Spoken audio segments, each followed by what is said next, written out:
What's up, you guys? Sean Ross Sapp, Fightful.com. It's Hall of Fame season, apparently. The WWE Hall of Fame will not take place for another 4 months, but WWE is getting ahead of things and announcing 2 inductees, which is actually 5 inductees.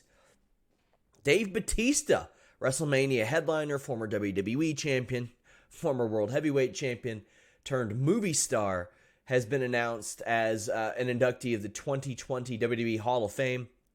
Batista last wrestled against Triple H back at WrestleMania. He was called out a few months later for a Bloodsport match with Killer Kross, but it doesn't look like that's going to be happening. But Dave Batista had an outstanding career in WWE. He was brought in as Leviathan in OVW, started in WWE as the Deacon Batista before getting a spot with Evolution, and then, quite frankly, one of the greatest slow turns in recent memory. And I say slow, it was about 5 months, 6 months. It wasn't like as slow as many of them could be, but it worked perfectly, and he got his moment against Triple H at WrestleMania. He had an outstanding match with The Undertaker at WrestleMania, and just a really, really good run.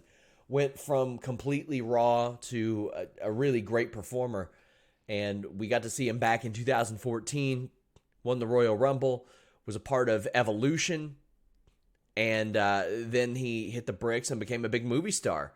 Came back briefly this year to feud with Triple H, which went pretty well, and now he's back into movies. He is retired, outside of flirting with Dana Brooke on Twitter here and there. You have the nWo, the combination of Hulk Hogan, Kevin Nash, Scott Hall, and Sean Waltman, which makes Sean Waltman a 2-time Hall of Famer, as well as the other guys. But Waltman inducted in back-to-back years. He's the first person to ever do that. I have a lot of people asking, well, where's Eric Bischoff? That's a good question. I think he should have been a part of the nWo. It was his idea. He was integral in it.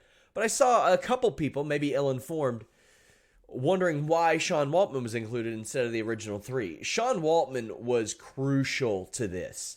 A lot of times he worked as a heater. He was a cruiserweight. He added a lot of versatility to this group that they did not have without him.